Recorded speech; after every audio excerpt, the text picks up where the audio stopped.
ready for some football. I don't know about you. Who else could it be but your man Lou? Yeah. The LouieTeeNetwork is powered by MusicHead University. MusicHeads, classes in session. Turn me up. Enroll on YouTube now. Link is in the description. Who else could it be? Me, your man, Louie T. Welcome to Sunday Night Football Overtime. Vikings, Broncos, what a game. That was very, very entertaining.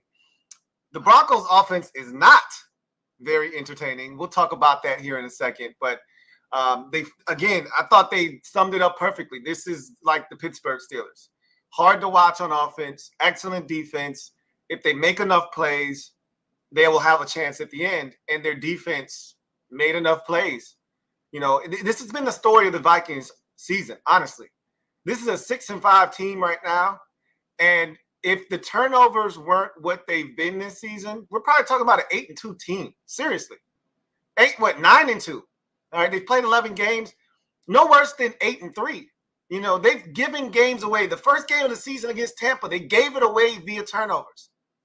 The game against the Chargers, they gave it away via turnovers. The first 3 games of the season, they gave all 3 of them away via turnovers.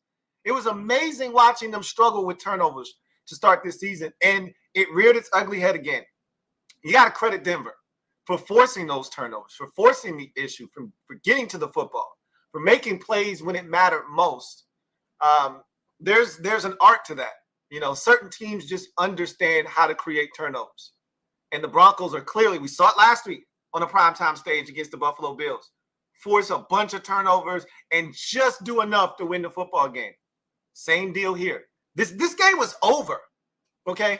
This game was over. The Vikings had this game won at 17-12.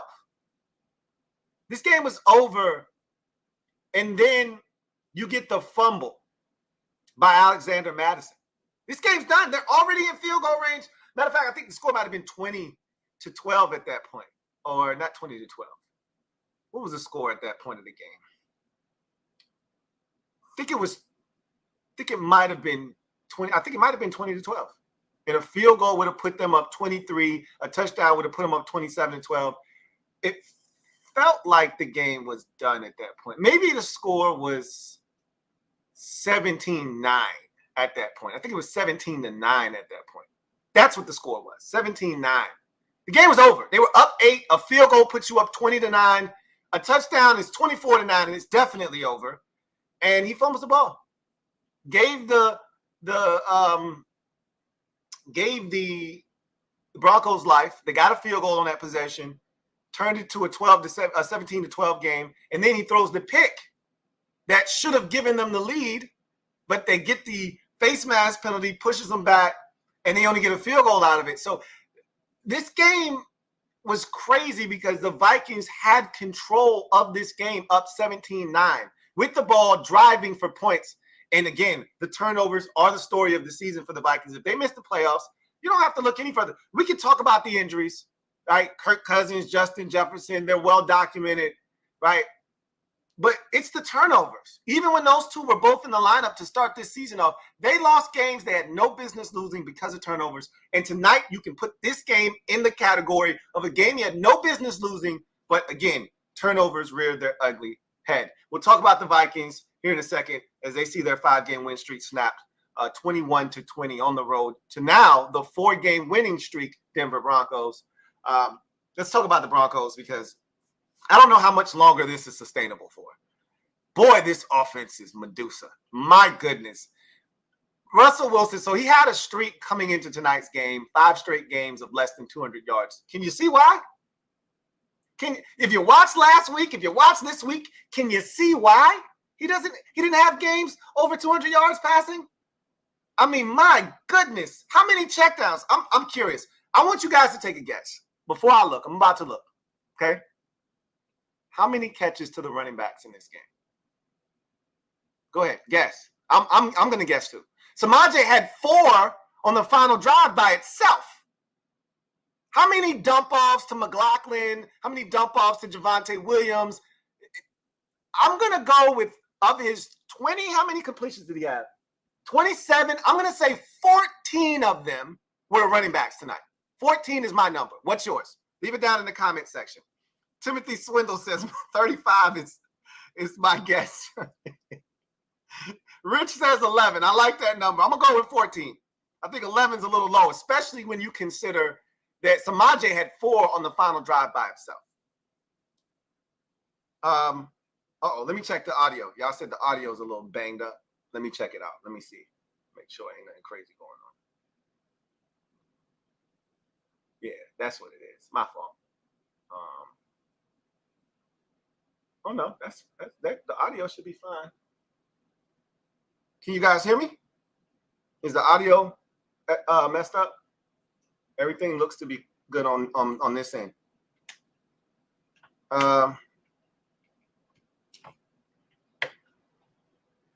Let's see. 25. Egan mad. Mark Cole says 20. Jeremiah Stafford 20. Baron Von Monkey 17. Doofenshmirtz Evil Inc. 16. Alonzo Marable 12.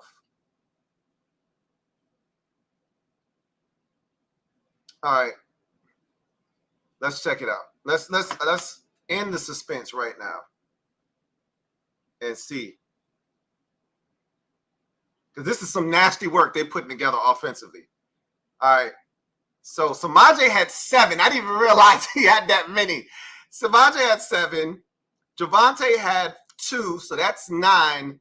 And Jaleel McLaughlin had 5. Ding, ding, ding, ding for the kid. 14. Let's go. 14 receptions out of 20. So over half of the receptions Russell Wilson had tonight or completions were the running backs. That's insane. Okay. And I mean, it felt like Russ got to the top of his drop and no hesitation, running back out of the backfield. Like he's not even giving plays a chance to develop. And last week, I felt good about Russ moving forward. You know why? Because he was running. Last week, Russ was tucking that bitch and he was running. Running. This week, he looked like the Russ from last year that wanted no parts of running, that wanted to stay in the pocket. He took a terrible sack in the red zone on the 3rd down early in the ball game. I'm like, bro, that's a 3-man rush. How you get sacked right there? He wanted no, even on the 4th down where he lobbed it to Cortland Sutton. I'm like, bro, just take off and go. You need 3 yards. What are we doing here? He didn't want to run. And the Vikings, for as aggressive as they looked like they wanted to be, a lot of, act as if they were coming and dropping out. The last drive was too easy. Too many dumped down. And you see this at the end of games, and I talk about this almost every week because we see this every single week. Teams get so scared at the end of games. I don't want to give up the big play. And so you play so far off, and guys are, the linebackers are getting out of there, and there's so much depth that they're gaining because they don't want to give up the pass behind them that they're giving up 10 to 12 yards of real estate in front of them. And it's one thing if time is a factor. They don't have any timeouts. They needed a touchdown. It's not like they needed a field goal. But last week against Buffalo, all they needed was a field goal, and they were giving up these easy completions to Samaje Perine over the middle of the football field.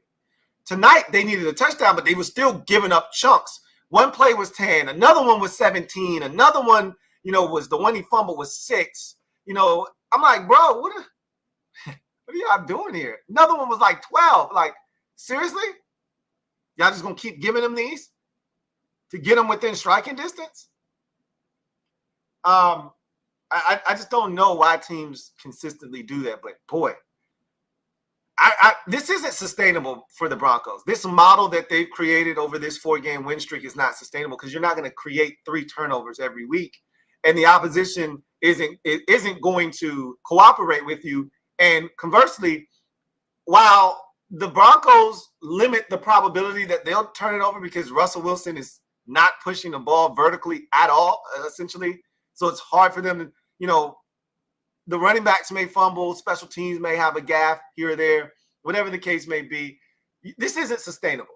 You're going to have to get better as an offense. There's going to have to be some chunk plays in there. You're going to have to take some shots down the field. Real shots. Not, hey, I'm throwing it 5 yards over everybody's head down the field just to say I threw it down the field. It was funny listening to Collinsworth and Tirico because, you know, they were talking about this offense and Collinsworth's like, I'm surprised. Like, this offense just ain't what I thought it was going to be. And I'm the same way, like, is this the way Sean Payton's drawing it up? Because I remember when Drew Brees ran the show, and it didn't look like this. It was a lot of short passes, don't get me wrong. But they weren't all at or behind the line of scrimmage. I mean, Russ is getting to his third step, and the ball is out to the running back. Russ is getting to the top of his drop, 5-step drop, and it's out to the running back. Like, he's not even hesitating. I'm like, bro, did you even go through your reads? You couldn't have. You went one read, check it down. That's what it feels like. And I could be wrong, but that's what it feels like in the moment. I'm like, these plays almost look like swing screens out of the backfield. It's so fast.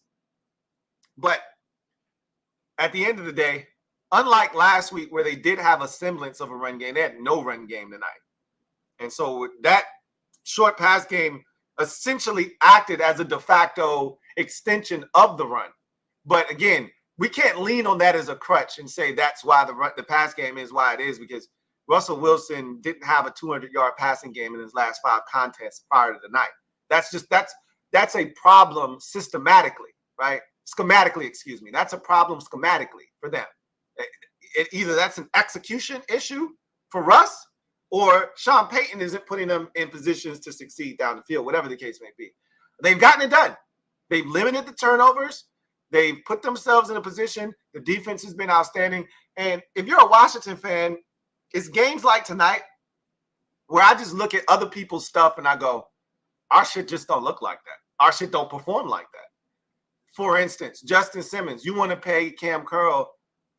I guarantee you Cam Curl isn't knocking those 2 balls out of TJ Hawkinson's hands. I guarantee you that.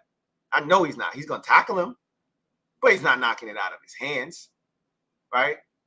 I'm thinking about Jaleel McLaughlin, and I'm saying, damn, would be nice to have a little speedster out of Youngstown State, right? I'm looking at Cortland Sutton and saying, when's the last time we had a reliable big receiver target? And some of you, if you're a Cam Sims stan, you're going to say, hey, Cam Sims, cool. We never used him in that regard. So I can't tell you the last time we had a big receiver on our team. If AGG was supposed to be that guy. You down with AGG? Nah, not me. Sorry. Those are beneficial. Man, Cortland Sutton is a beast. The diving catch on the deep ball, the one-hand stab on 4th down, even though there was pass interference there, still, to catch it, even if there wasn't pass interference, he would have kept the game alive. And then, you know, the game-winning score, what turned out to be the game-winning touchdown to go up, climb the ladder. Essentially 2 defenders there, but there's a corner that's kind of falling underneath that route, gaining depth, and he's slowly coming into the picture, and he just puts his nutsack on his helmet, snatches the ball out of the air, gets his feet down, touchdown.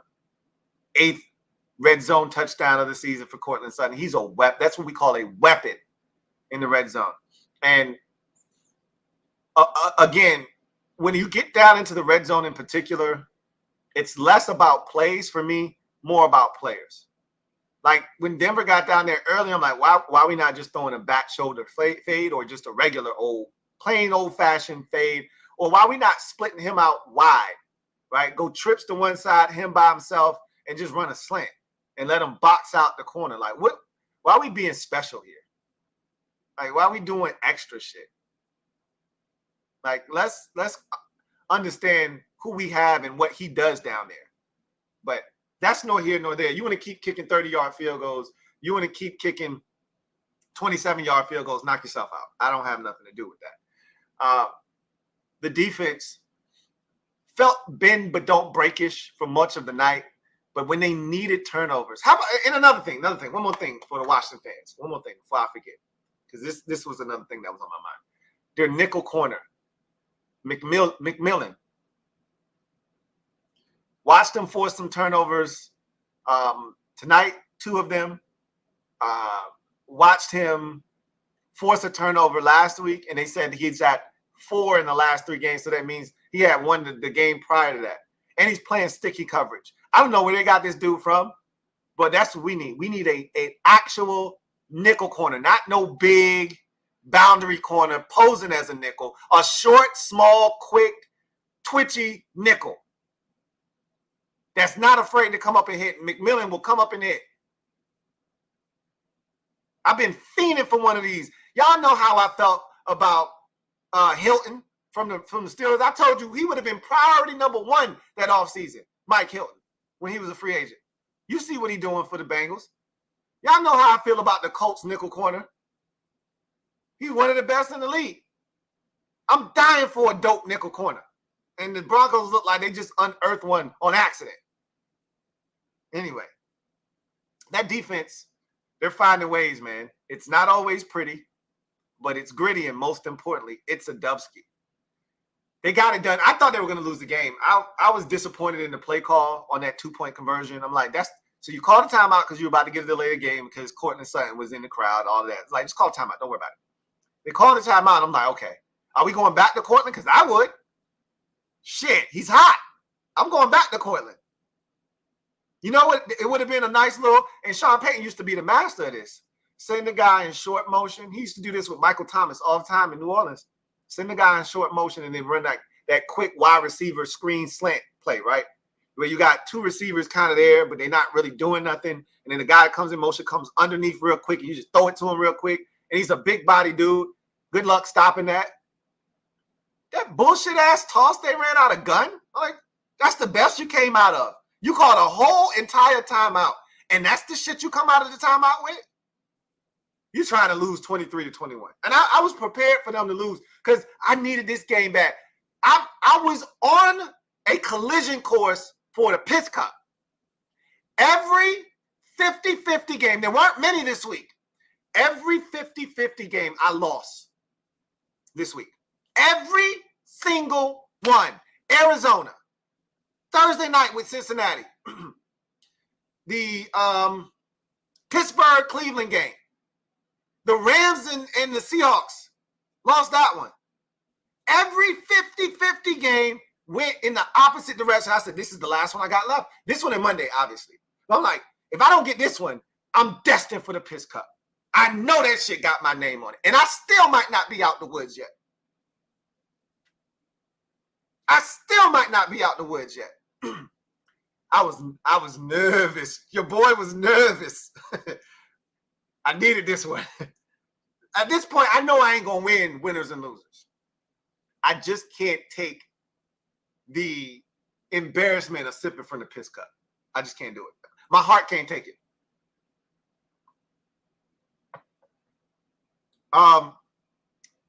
That Broncos defense, really just impressed with how they fly around.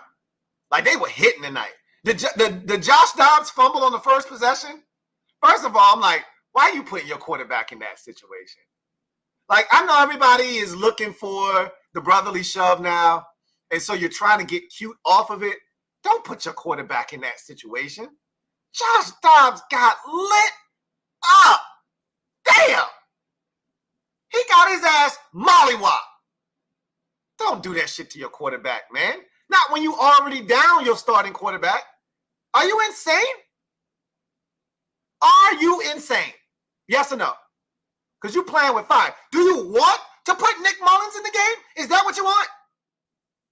You traded for Josh Dobbs because you didn't want to put Nick Mullins in the game. And he was banged up, but that's besides the point. Do you want to put Nick Mullins in the game? You acting as if you want to see Nick Mullins in some action this year. If that's the case, just say so. Because that was crazy.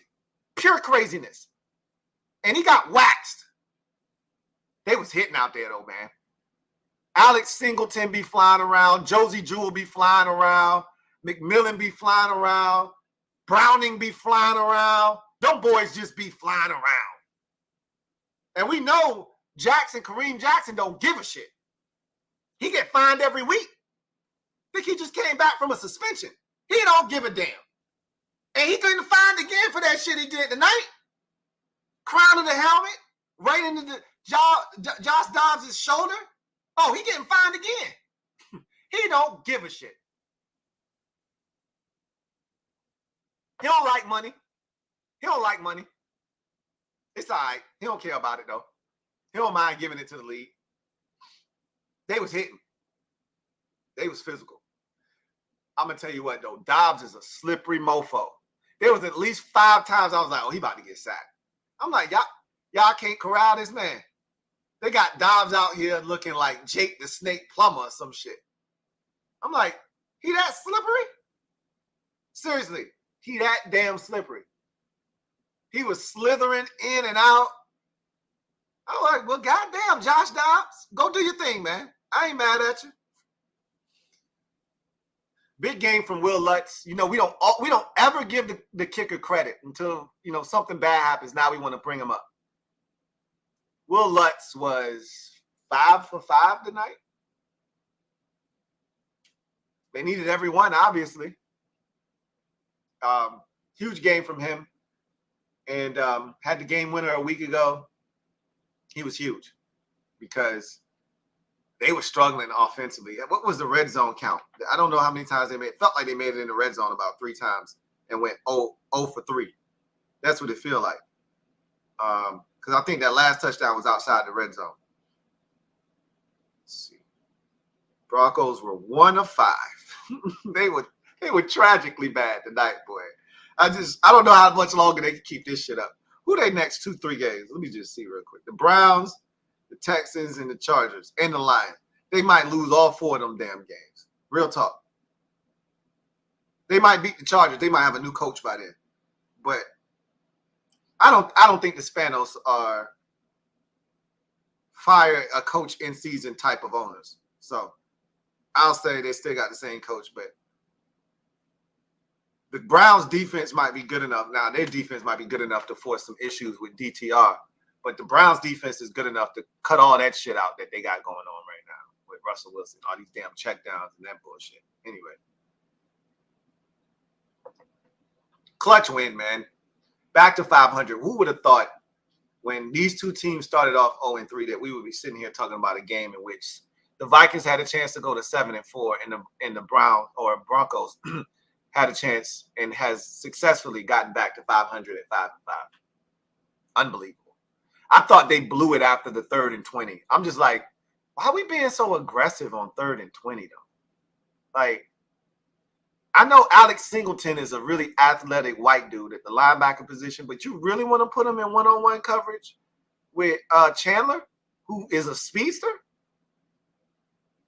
I wouldn't do that. Ty Chandler, and he won that foot race. And to Alex Singleton's credit, I've seen dudes get the corner turned on him and down the sideline, and he gone, right?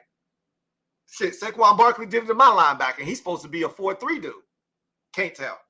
Singleton got to his ass, got his ass down, and got him short of the sticks. They ended up converting on 4th down, though. But I thought they blew it when they gave up the punt, the fake punt, and then the 3rd and 20. But again, credit to them. Credit to them. They got it done, and they were able to force a field goal, not give up the touchdown. And I was saying, boy, Jerry Jeudy, what a disappointment Jerry Jeudy is. I was like, when he dropped the touchdown, I thought that was it. I thought they were going to lose the game after that. I was like, you stinking bastard. What a disappointment. Look, he had a solid night tonight, did Jerry Jeudy. He was okay, but you got to catch that touchdown. I know the guy had his hand in the cookie jar. I don't give a shit. He didn't do enough to impact. You got to catch the football. Cortland Sutton would have caught that bitch. I know that much. He's been a massive disappointment. Not what we thought he was going to be. Of all those Alabama receivers that came out in that time frame, he was the one that I thought had a chance to really like tear shit up, tear the lid off of it. Be better than Calvin Ridley. He been real mid. And I thought he blew it for me tonight. Thought he blew it for the Broncos, and I thought he blew it for me. But Broncos found a way to get it done. I thought when they didn't convert the 2-point conversion, they're going to go down and Dobbs is this story is going to continue to go on. And I always say with guys like Dobbs, the magic pixie dust runs out at some point. We saw that with Antonio Pierce today, even though that was a hell of an effort on the road against Miami. That I told you they were going to lose their next two for sure against them and then Kansas City. It's over for them, right? That it was a nice story, but they're not winning, right? Dobbs, it's a nice story, but they got to get cooled off here. But I think their schedule might be real. We said this when they had started to win. I think maybe 1 or 2 games maybe 2 or 3 in a row. I think we said that they had a very advantageous schedule. That hasn't changed. So I think that they can bounce back. Like they got the Bears next week, then the Raiders. No Joe Burrow now, the Bengals. So that like they can win the next 3 games. And Justin Jefferson probably will be back here shortly. They'll be fine. They'll rebound. They'll bounce back. And they're going to make the playoffs because the back end of the NFC. If you're a Washington fan, did that not make you throw up watching the in the hunt category and seeing all those 4 and 6 teams and you had a chance to jump all of them and be at 5 and 6 and be the first one on the way out, right? The first team out of the playoffs. Knowing Seattle lost and they lost Geno Smith. Well, Geno Smith got banned. He did come back. And knowing that they got San Francisco on Thanksgiving, knowing that they probably going to lose that game and drop to 6 and 5, knowing that all the opportunities were there for you. And like that don't, I mean, it didn't make me vomit. It just made me, I gave it a look. And I did a slow eye roll, and I don't even roll my eyes. That's like some female shit. But I literally rolled my eyes like a little bi. I looked at that screen. I said, I was pissed. I said, don't even put us in the hunt category. Take our stinking ass off the goddamn list. We don't deserve to be on that shit. Anyway, I digress. Let's get to the Vikings. What more can I say about Josh Dobbs? Gutty performance, man. Gutty ass performance. With guys like Dobbs, though, you always are waiting for the other shoe to drop. Like, when's the bad thing? Because he lives dangerously, right? He's living dangerously. That ball he threw up when they were in field goal range, when his head slapped back and he grabbed his head like, oh, shit, what did I do? He didn't even want to look up. He grabbed his helmet to push it back down, but he also was like, oh, shit. Did I just throw that bitch up for grabs when we already got a field goal? And then he sat up. He sat up slow like, man, like the Undertaker, like, man, I don't even want to look at this bitch. And then he looked, and then after the shit fell harmlessly to the ground, he went, yeah, that's right. It's right. Like, what are you doing? But that's Josh Dobbs, man.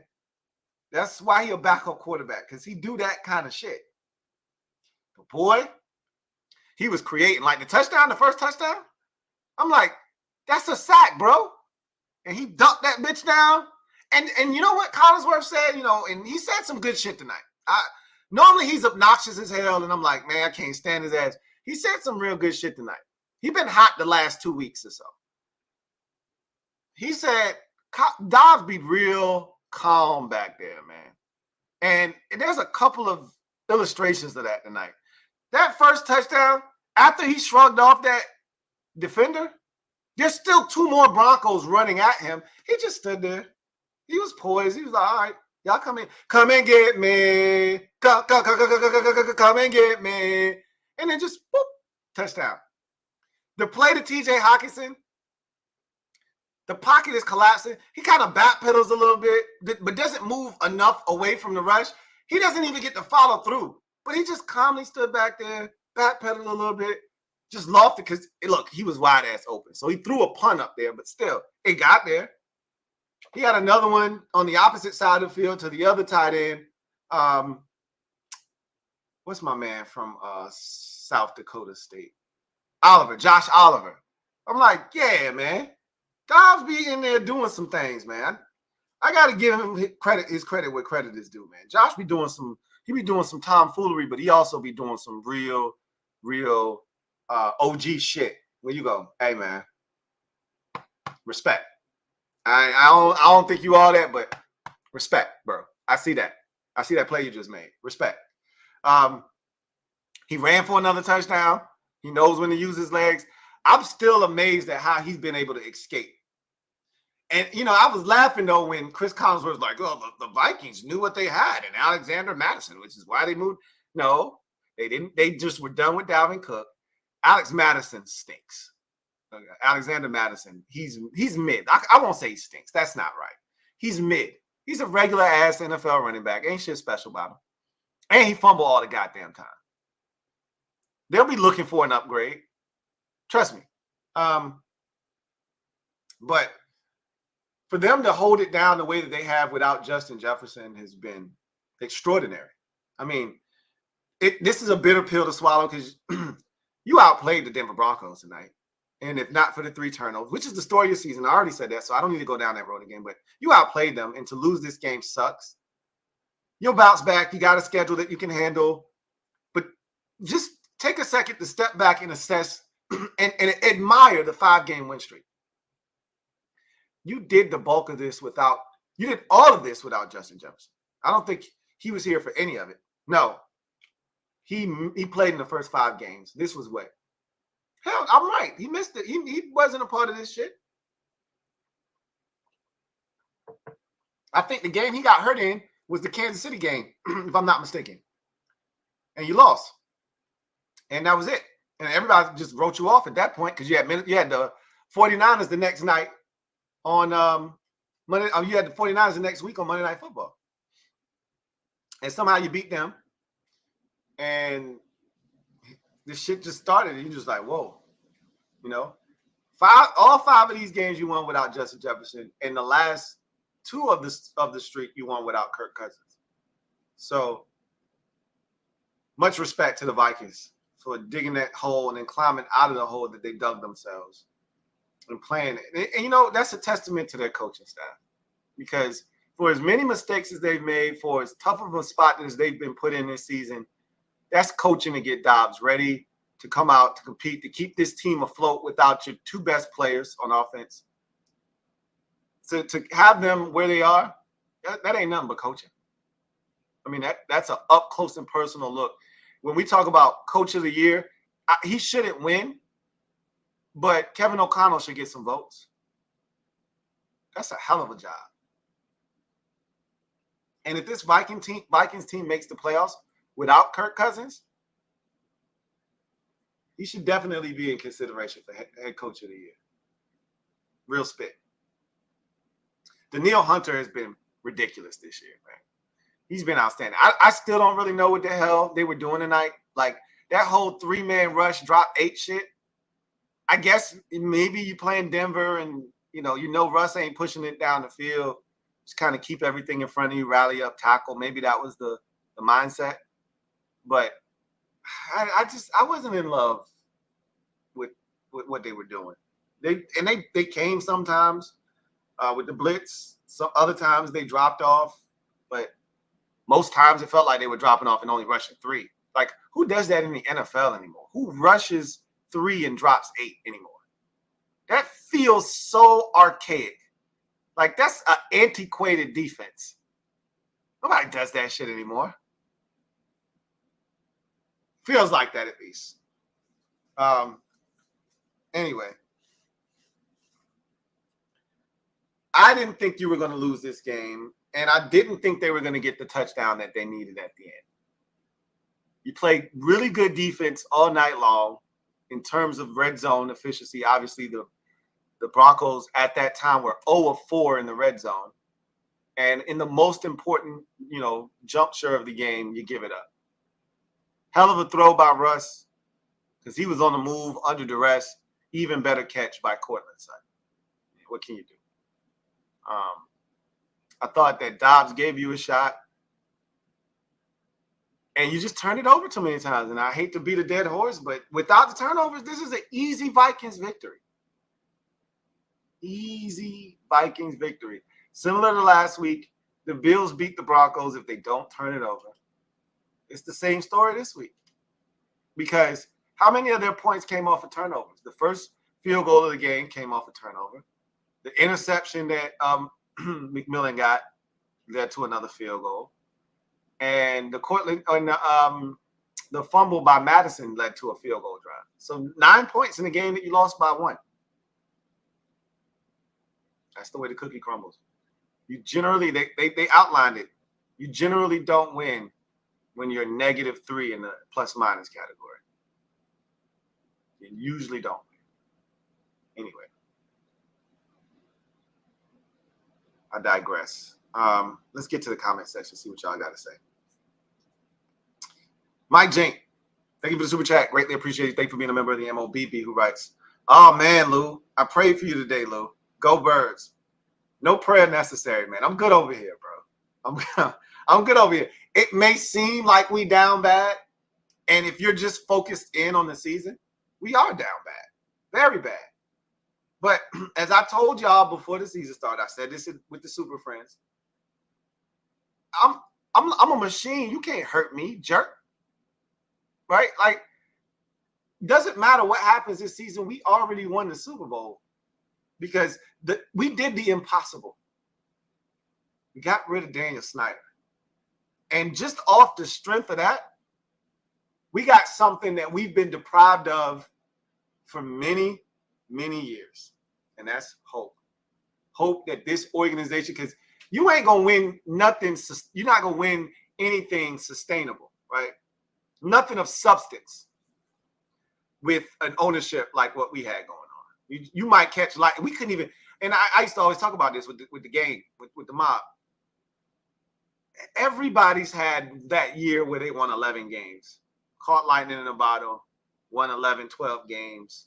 Even Jacksonville did it before they got Trevor Lawrence. Lions have done it. Of course, they had Stafford, but, you know, everybody's had that year, not us.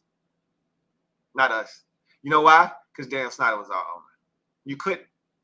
Now that he's gone, there's hope restored that that could be us. And not just lightning in a bottle, but no, we're actually good.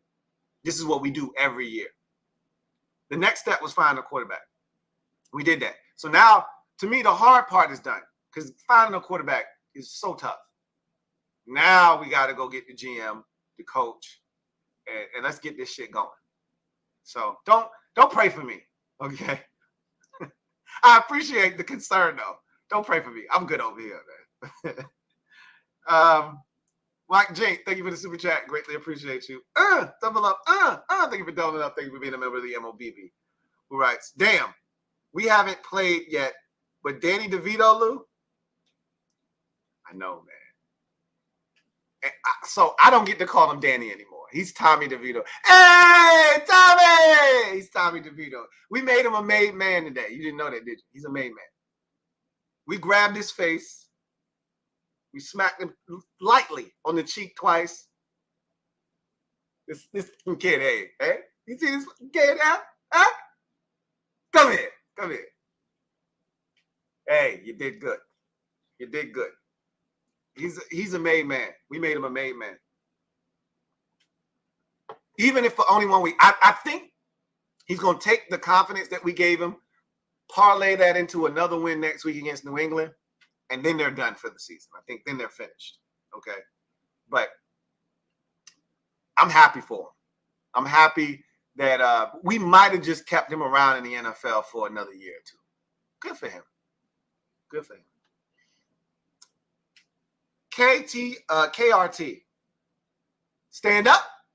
You are the newest member of the MOBB mob. Y'all know what to do. Show KRT some love. Welcome him with open arms. Looking forward to chopping it up with you, KRT. Welcome to the squad. Glad to have you. The great Watubi. Been a member for 26 months. When's the last time we ran a fake punt? I asked y'all that question literally 2 weeks ago.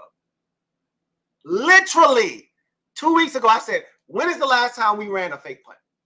Fake field goal, fake punt, all of that good stuff. When's the last time? So I can tell you Tress has thrown the football for us. It has to have been like maybe 3-4 years ago, though. Nothing recent. Matter of fact, you probably got to go back to the Jay Gruden era. I don't think Rivera has attempted a single pass with Tress. Tress has yet to have an incompletion in his career as a passer. But we don't fake punts. There's been a lot of spots where I go, man, it's 4th and 2, you're right around midfield. Here's a good spot. It's 4th and 4. This is a good spot. That shit ain't even crossed their mind. We got a basic ass, and he's a smart guy. I like Nate Kaiser, but he's a basic ass special teams coordinator. Because it takes a ballsy, like the Cowboys got one of the best in John Fossum. And John ain't afraid to go up to McCarthy and go, hey man, this is a damn good spot. I'm telling you, I've seen some shit on tape. This is a good spot right here, man. You know. And Michael's be like, all right, bet. And then they'll fake the shit, right? The good Danny Smith, we used to have Danny, boy, bless his heart. Danny, that big ass wad of gum. Danny will F up a pat. Like how Kareem Jackson be effing up the check. Danny Smith will F up a pack of gum. But he know how to coach some damn special teams. We ain't had that shit in forever. Remember we had the black dude as our special man? He was terrible. I don't even remember his damn name. He was here for a cup of tea. That shit was bad. Anyway. Great question. I can't tell you when I think you got to go back to the Gruden administration. Personally. If it is Rivera, you got to go back to year 1 Rivera. I doubt it, man. I think you got to go back to the Gruden admin if you're looking for a fake punt. That's my guess. Eagle Speed. Thank you for the super chat. Greatly appreciate you. Eagle Speed writes 2 questions. What is your official pick with the Eagles and Chiefs? Already made that on my podcast, but I picked the Chiefs. You being DC fan, do you still want to try and win and compete? Play spoiler with 2 more Dallas games, or do you want to tank? Because I think you have a QB. We do have a QB. I'm pretty confident in that, so I'm not really too concerned about that. I'm not really looking to play spoiler for anybody. You know, spoiler is not my thing. I do want to beat Dallas, though. I don't want to get swept in the division. I'm really on this one here. I'm just looking to not get embarrassed. Just don't embarrass me. That's it. I'm not asking for too much. Just don't embarrass me. You know, it's been a long season. We've been embarrassed enough. Could you not do it on a national stage again? You've already done it once. Could you not do it again? And the mistake that I made earlier this year, I didn't ask. Because I didn't expect it. I expected this time, so I'm going to ask nicely. And usually when I ask nicely, the football guys look out for the kid. Like, all right, man, I got you, bro. You've been through enough. I didn't ask earlier this season. I just assumed we wouldn't wet the bed against the Bears. Boy, to my surprise, I was wrong. So now I'm asking, damn near begging. If you need me to, I'll go boys and men and get down on bended knee. Just don't embarrass me on Thursday. But I'm not really looking to do no damage down the stretch. Like, I like my draft position. I'm not a tanker. I don't like using that T word. That's a nasty word for me. It feels dirty. Makes me want to go take a bath. But I'm not going to be mad if we lose every single game except the Dallas games remaining on the schedule. I wouldn't be mad at that. You know, I got no interest in finishing 7-10 and ending up with the 13th pick in the draft. That's doo-doo. That's dookie. Who wants that? Like Foxy Brown. Beef. Who want that? 7-10. Who want that?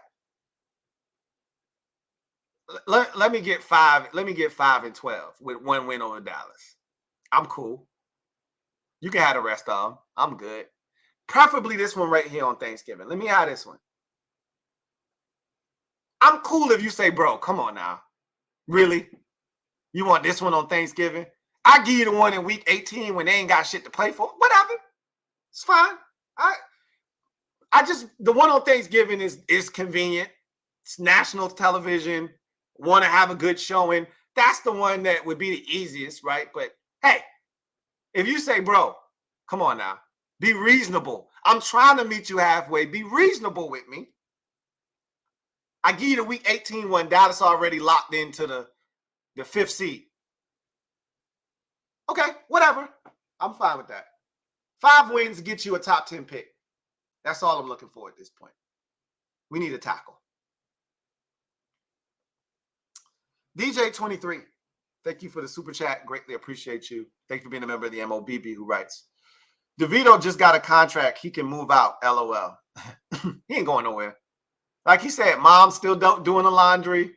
Mom's still making up his bed. He's like, I got everything I need right here. He can't be getting no ass. He can't be.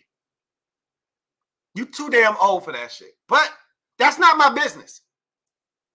I do know one thing. He don't have to spend no extra money.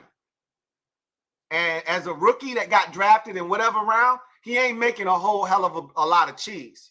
I mean, it's good money for us normal Americans. He's making great money. But by athlete standards, he's just getting by. So if I don't have to endure, rent, insurance, none of that stuff, I'm just at the crib, maybe car insurance, he might not even have a car note. I might kick mom and dad a couple bucks here and there to help out, but shit, he should be bankrolling.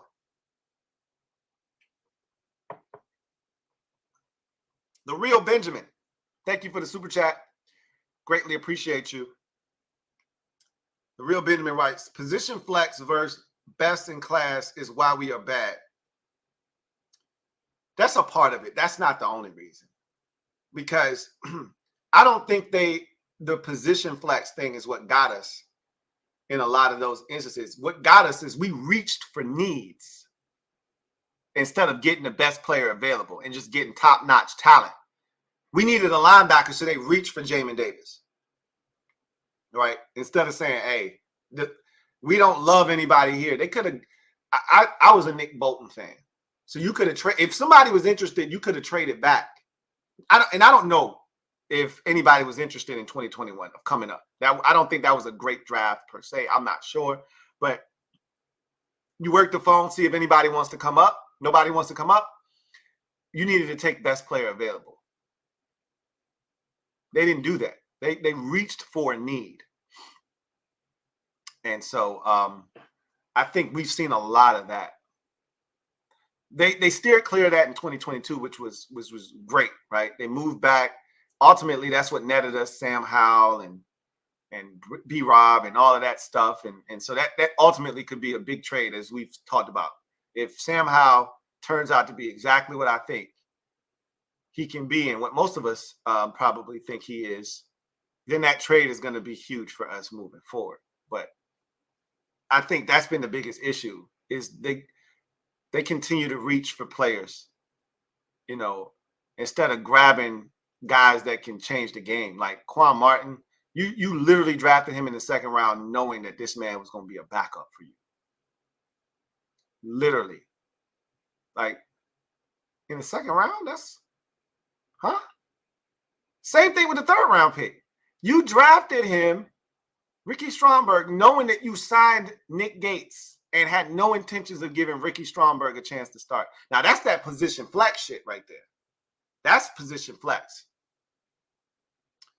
But, I mean, there's so many layers that we could peel back as to why, right? Anyway, I digress.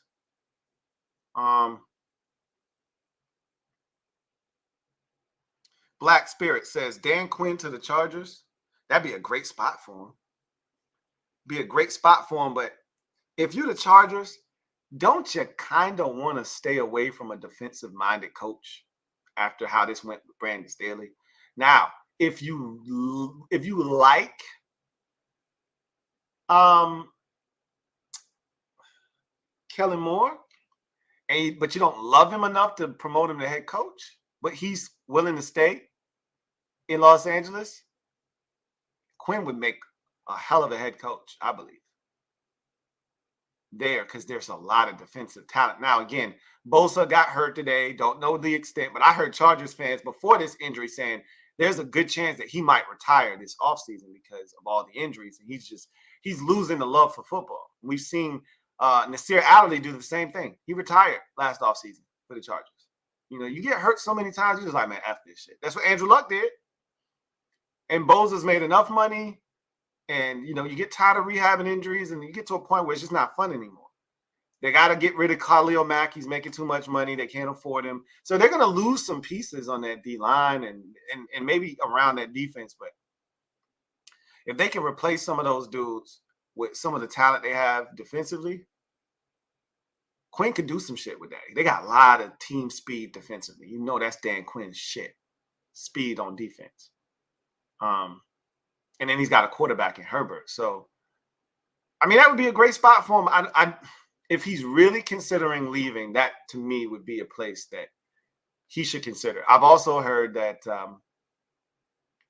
the Chargers, you know, are in play because Belichick loves LA, wants to go there, and could be a match because we know what he can do when he's got a quarterback the caliber of a Justin Herbert. And the defense, they got all the pieces that, you know what Belichick would do with Derwin James?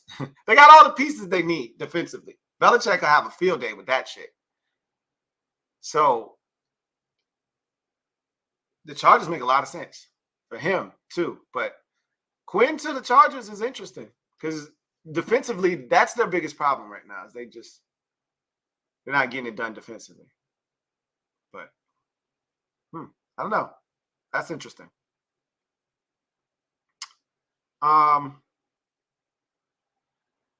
Derek B. Where was New York after the Russell Wilson sack in the second quarter? Do they only work Commanders games? I mean, they missed a lot of shit that New York seemed to be buzzing down for our game, like the helmet, crown of the helmet hit on the fumble on Dobbs. They would have came down and be like, hey, hold on. Hey, that's a 15-yard penalty, man. Go ahead and throw the flag for that. You know, I don't really know. Yeah. I can't call it, man. Eagle Speed. Thank you for the super chat. Greatly appreciate you. Double up. Thank you for doubling up. Who writes? Do you think the Bills are back, or was it more the Jets laying an egg in a big spot?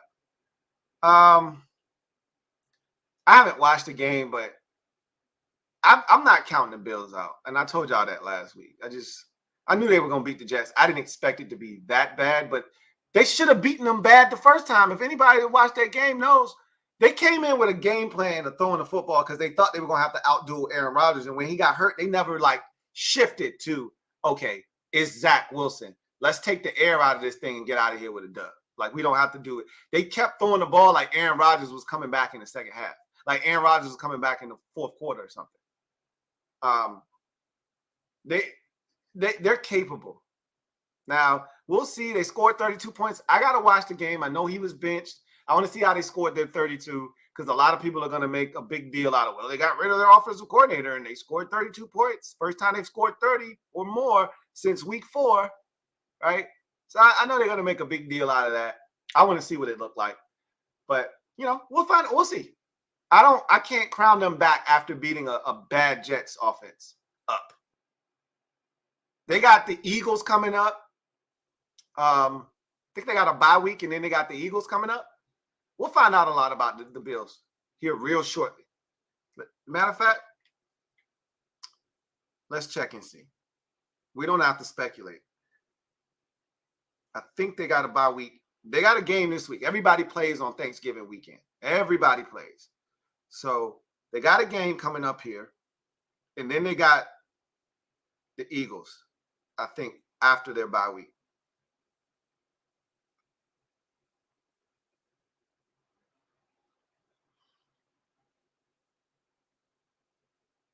Let's see. The Bills. Oh, no. They play the Eagles this week coming up. So we're going to find out how back they are on the road at Philadelphia. Eagles haven't lost at home all season. We'll see how back they are. Then they got the Chiefs after their bye week. So, and then the Cowboys and then the Chargers. We'll find out how back they are. Okay. We'll see. I ain't buying it yet. They did what they were supposed to do against the Jets. Thank you for the super chat. Greatly appreciate you. Zoe Life, No Life writes, Magic's tweets post-game is comical at this point. This is why I don't follow him. Because Magic literally will tweet, like, this is why his night show, his late night show got canceled. Because literally, this is how he tweets like he talks, right? Like literally, the Commanders turned it over 6 times today and only scored 18 points and lost to the Giants. Thanks for that, Magic. I was not aware of that. The Commanders did not show up in the first half and dug themselves a hole and lost their game 14-7. Got it, Magic. Thanks. Like, what are we doing here, man? Like, literally, my man looked at, he was on his boat, and at 4:17 looked at the box score on his phone and was like, damn, 6 turnovers. 31-18. And he tweeted the shit out. He ain't watched 1 second of the game. I can't say that for certain. I'm just telling you. It's like, bro, if you're not going to add anything to the conversation, then what are we tweeting at? What are we tweeting? Don't just tweet out just to tweet out. All right. But again, that's not for me. That's for everybody else. That's why I don't follow him. There's no nutritional value there. And it's funny because so many people keep thinking like Magic has this big say-so. Magic's money is involved. Magic's going to get a payout here, okay, because this is an investment for him. But Magic doesn't have a ton of say-so. So you can tweet at him, Magic, you got to get rid of the whole staff. Magic don't have shit to do with that. Magic don't have a damn thing to do. He ain't going to be in the meetings when they decide on who to hire as the next GM. Anyway, I digress. And I don't mean for Magic to catch these strays. Because I don't have any beef with Magic Johnson. I'm glad he's here. I'm glad he's a part of the team. And I hope we win because everything that Magic seems to touch turns to gold. So I'm hoping that he rubs off on us a little bit too. Right? But it's just funny. I agree. It's comical. Juan Gotti talking sports. Right. Tay Banks went on live saying, did 17 play today? After Commanders, y'all had a chance to get me at 16. Now y'all got to deal with me 2 times till I retire. Bro, it's not like that. All I did, I just laughed to myself. I'm like, you're not even nice for real, guy. And I was like, and yeah, 17 did play. He had 5 catches today. I mean, it is what it is. But wait till we get a real coordinator that's going to come after your stinking ass. Like, because I'm like, bro, you're not even like that. Now, I'm not telling you to do we drafted is like that. I just know you're not like that. But look, he wanted to be a Commander. He's from the area. He went to Maryland. He's mad. I get it. He's got a chip on his shoulder. And every time he sees us coming, he wants to stick it to us. I ain't mad at him for that. I'm a dude that every day I wake up, I got a chip on my shoulder. And it's F this person or F this company, and they don't even know what they did to me. So I get it. But I'm like, bro, you ain't even built like that. You ain't even like that. But let the young fella have it. They swept us this year. I ain't got nothing to say to him right now. Let him have it. Juan Gotti talking sports says, stuff like that irks me because I can't say nothing because they won. But, bro, Terry would do you in. Stop talking like you like that. He went to UMD, so he wanted to stay here. I get it, but relax, pal. And look, again, he feels some type of way. Let him feel some type of way. I can't tell him how to feel. He feels like we overlooked him, like we passed up on him. I ain't want his ass at 16. No parts of him. Just like I didn't want Joey Porter Jr. at 16. Shit, I didn't want Emmanuel Forbes at 16, but I wanted Gonzalez at 16. But that's nor here nor there. We got who we got, and it is what it is. We move forward, and he could be mad all he wants to. Trust me, he can get done in. And if we get the right coordinator here, we will get at his ass. He's not a guy you go away from. But good for him. Good for him. Good for him.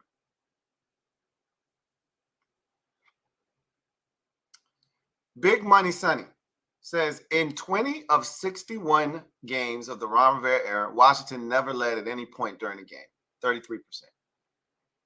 Is that surprising to you? Remember, the number that I think we came up with of games that Washington trailed by at least 3 scores in his career at that time, and we hadn't even played 61 games at that time. I think that number at that time was something like 50 games or something like that. I think the number was like 12 games, bro. Like literally a fourth of the games you've coached here, we've been down by 3 scores or more, 17 points or more. At some point in the first half. Not in the second, the first half. He's been bad here. Really bad. Like really, really bad.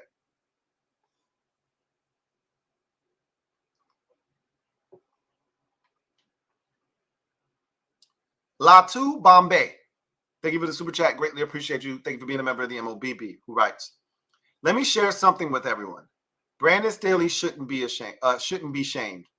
LA is coaching hell next to Washington. Facts.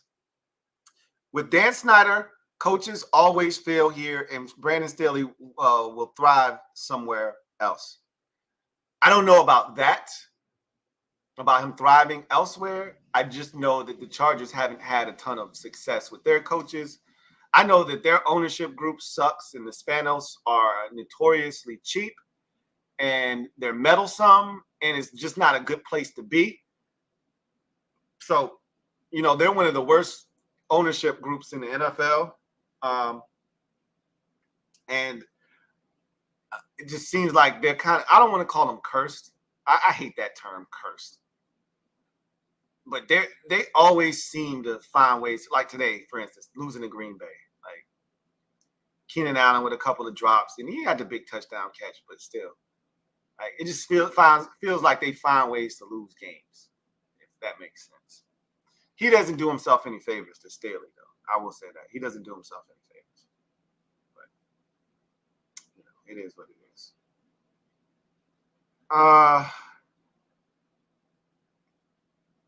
Rich says, tell the casuals about Courtland Sutton, Lou. Both of us love him, and he had a nice snag, so let's show him some love. Courtland Sutton is that dude, and I've had a big man crush on his game for a long time. And I've always felt like Courtland Sutton was underrated. And I thought when he tore his ACL, people just forgot about him because he was starting to bubble. Like, he was finna blow. Then he tore his ACL, and then Russell showed up, and he was trash. And it was like, it was easy to just forget about Courtland Sutton. And I'm like, hey, don't do that. And when I thought he was available on the block, I was looking around at some teams saying, Kansas City, you can't use a Courtland Sutton. I know they probably wouldn't trade him to you, but you can't use one of them. A lot of teams can use one of those. That boy's official tissue. And he's shown it this year.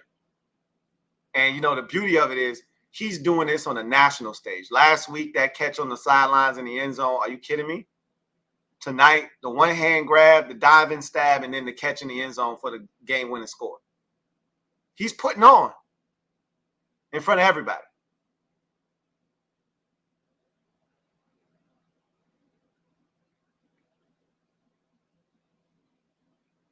You got one more QET before I just skip over your stuff, Big Money Sonny.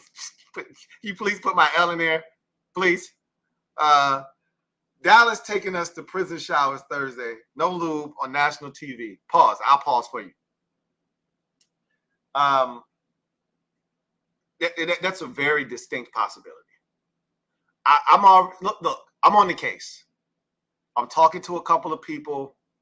I put in my plea with the football gods, and I'm going to talk to my dad on Thursday.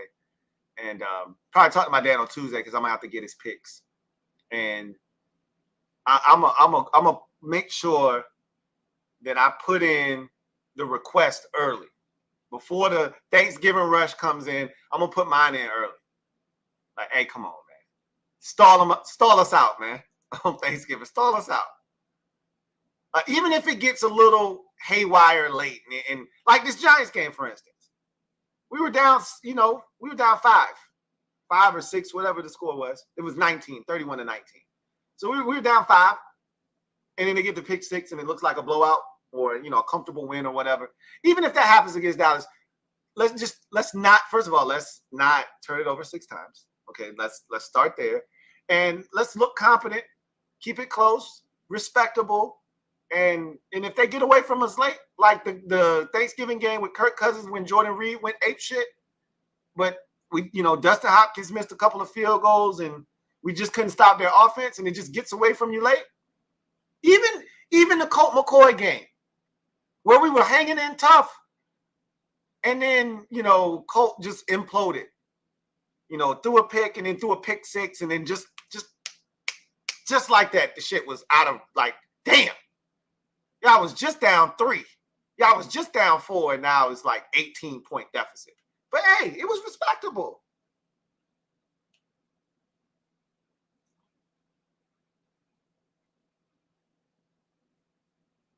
Duncan Wright, my guy Duncan. Thank you for the super sticker. Greatly appreciate you. Thank you for being a member of the MOBB.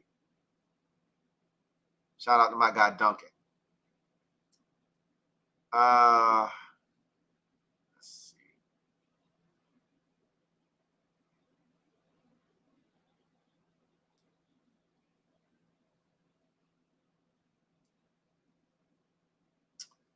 Rich says, me and Bronco Billy 11-2 this week and got separate teams in the pick'em pool. Can't believe I'm doing this, but the Eagles.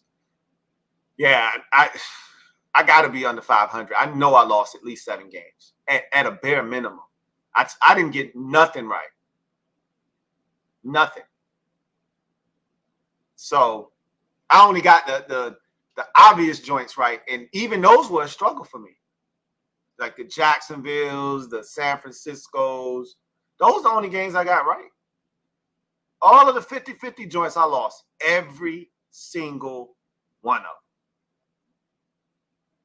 them. Every single one of them. Raiders, Lifer, 45. Browning and Cooper, those 2 edge rushers are absolute dogs. I like Browning a lot. Cooper's growing on me, because he's a try-hard hustle guy, but Baron Browning is a beast. I agree. He's a dog. Straight up and down. Straight up and down.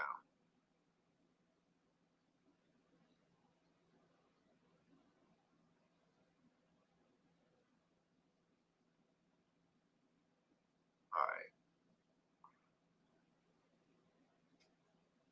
Zoe Life, no life, right? Why are end zone fades fading away in this league? I don't get it. Is it analytics? I guess because it's a low percentage throw. It used to be a much higher percentage pass. Not too many quarterbacks throw it well because they don't throw it. You're more likely to see a quarterback throw a back shoulder fade. As the back shoulder fade gained and increased in popularity, you saw the regular fade kind of start to fade to the background. And it's almost obsolete now because don't nobody really run it and don't nobody throw it for real. So it's not coached like it used to be. And a lot of quarterbacks, they don't throw it in college. They're not throwing them in high school. And so you're not seeing, these guys don't throw them a lot. And so these quarterbacks aren't very good at it anymore. Teams just don't run it like they used to. And so many of these new age coaches are so scheme based. They're tied to their stinking ass schemes instead of players. The best coordinators in the league thrive because in certain situations, they don't think my scheme or what play to run. They think what player to get the football to. How am I going to get Stephon Diggs the football? How am I going to get the ball to Mike Evans? How am I going to get the ball to Justin Jefferson? How am I going to get the ball to Jamar Chase? They got, when you got multiple weapons, you don't have to force it to a dude, but certain situations, like if I got Courtland Sutton, I'm not going to try to reinvent the wheel. I'm going to put him in a situation where he's going to get one-on-one, and I'm going to throw it to my guy because I know he can win for me. Why make it hard? Why are you 1 of 5 in the red zone? And, I know the red zone can be misleading, like I said, because sometimes your drive can end at the 18-yard line. Well, you're inside the 20. That's the red zone. So they're going to count it as a missed red zone opportunity. But the Broncos literally was getting inside the 10. Getting inside the 7-yard line and effing it up. The pick drive started at the 9. And they ran 2 bullshit-ass plays. And the second one was the face mask that pushed them all the way back to the 23-yard line. And I'm like, bro, what are we doing here? You got Courtland Sutton. What are we doing right now?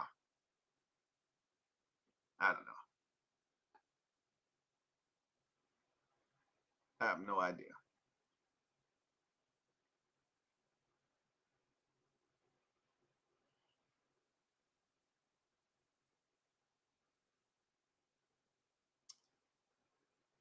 Zoe Life No Life writes, BSJ said our defense was complex when responding to the play where Kendall got no help on the pick play. It wasn't nothing complex about it. We were in man coverage. They caught us in man coverage. They had the perfect man beater. They ran essentially a pick play where you got to track a dude all the way across the field. We got all this interference being run. They running all these routes that are outbreaking. He's going in the opposite direction across the field, and Kendall has to clear all of this traffic to keep up with him. They ran the perfect play. If it was complex, then y'all would have been switching, and it would have been somebody to take his ass as he tried to get. Then it would have been y'all would have in and out of him, and y'all would have been able to switch it off, and he wouldn't have been as wide open as he was. I don't think it was complex at all. It just looked like y'all played man. It looked like they played man. And they called us in man. Shit happens. They had the perfect call.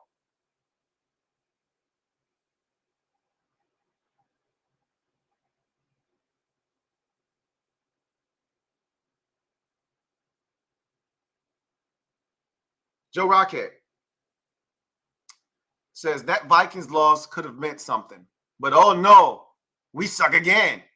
The resurrection will have to be next season. We done with that resurrection shit. That's dead. Once Ronald leaves the building, that false resurrection, all that shit is gone. I don't want that shit no more. I'm trying to be a legit outfit. I ain't trying to be having my season hinge upon some random ass 4-game win streak after we start the season off like ass. That shit is over with. When he leaves, we starting the slate clean. No false resurrection because we not dying next year. No false death, none of that shit. We playing straight up after this.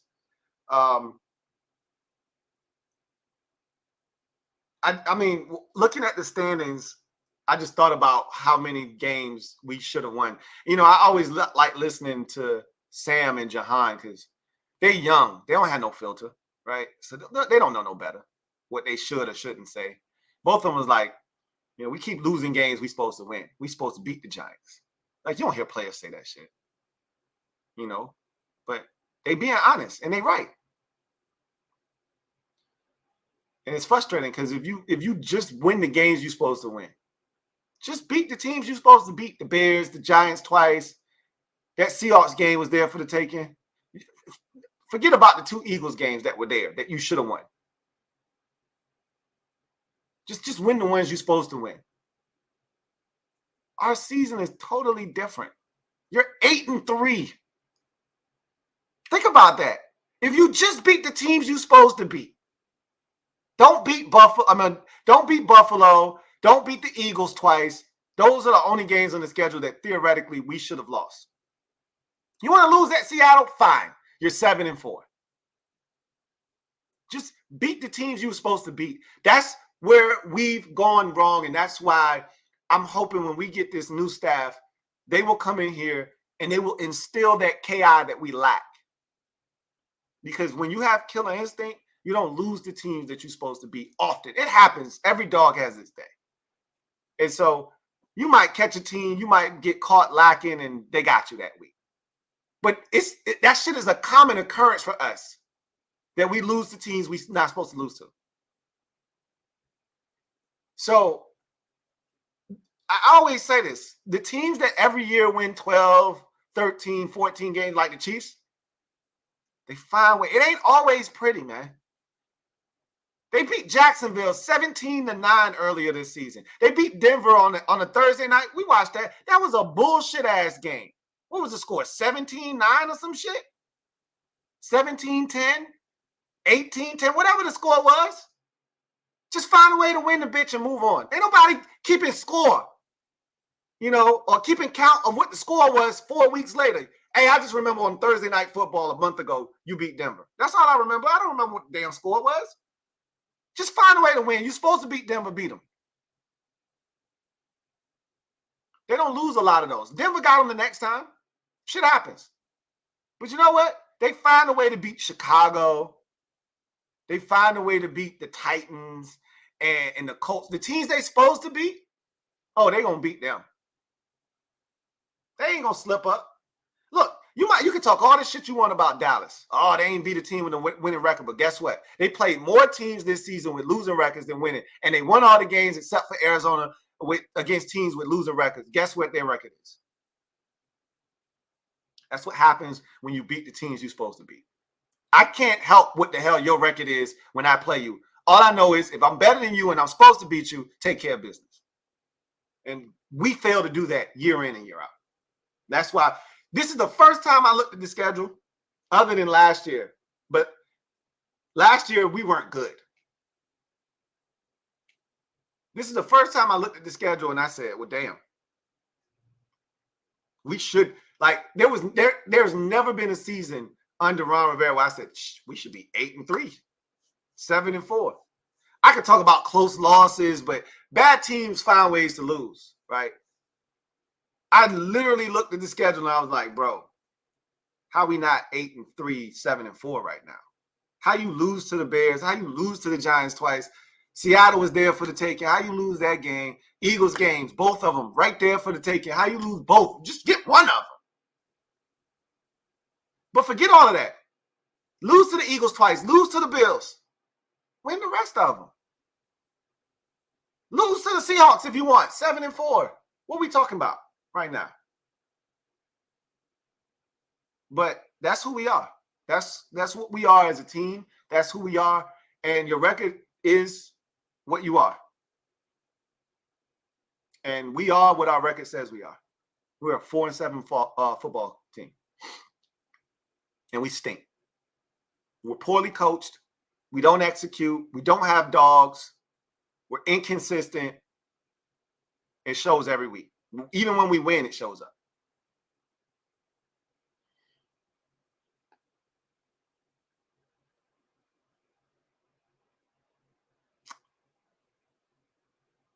Abel Ambrosio, right?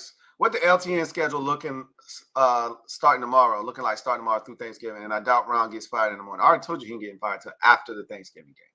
That's the best case scenario. If he gets fired at all in season, they might just wait and say, what are we doing? We can't replace him. Nobody on the staff is intriguing enough to promote. What are we doing? Change for the sake of change? Nah, I'm good. I'm good on that. Again, it was all but impossible to fire him. I mean, you could theoretically fire him, but for what? You got a quick turnaround. It's already bad enough. You don't need to make it worse by having, wholesale changes being made when you got a game in 4 days. I'd be shocked if I wake up tomorrow and Ronald Rivera is fired, or, we get to the afternoon and he's been given his walking papers. I'll be shocked. The schedule, I'm going to have a video for you guys tomorrow, kind of detailing everything. I'm going to have something for y'all tomorrow. So be on the lookout for that.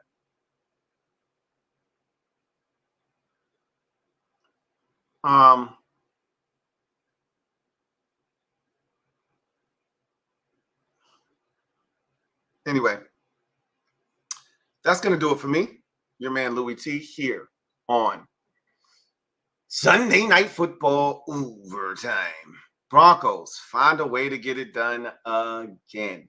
This time 21-20 over the Minnesota Vikings, snapping the Vikings' 5-game win streak and extending their own win streak to 4 games.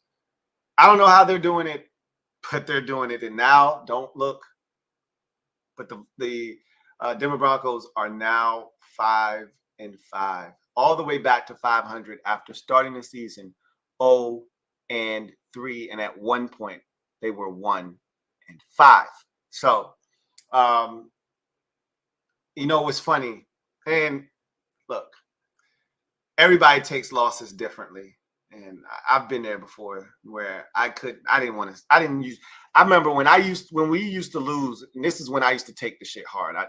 I've lost so much now. I don't want to say I'm used to losing. Terry had to catch himself.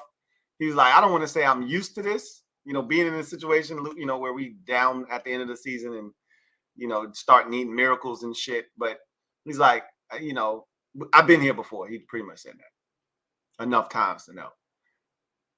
I've seen this team lose so much in my life as a fan to the point where now it doesn't affect me as much. I won't say I'm jaded because I'll never be okay with losing. I'm just too competitive. But I'm at the point now where I just take the shit in stride. What has me hopeful is the change, right? That's what has me hopeful. But I notice when the Vikings are up, Nick at Night is always around. And if you see this, Nick, you still my boy, but I got to call you on your shit. When y'all up, you in the comment section, you talking shit. You lose, I don't see you for a month. I had seen him more in the last 3 weeks or so than I had seen him pretty much all season long, maybe even going as far back as last year since the playoff loss. But such is life. Tough one tonight. But like I said, I expect the Vikings to bounce back, to be honest with you. Anyway, I digress.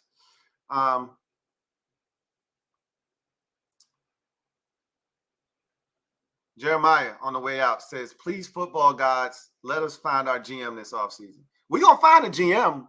Are we going to find a good one? We getting a GM. Is he any good is the question. Anyway, y'all know what it is. Y'all get out of here, man.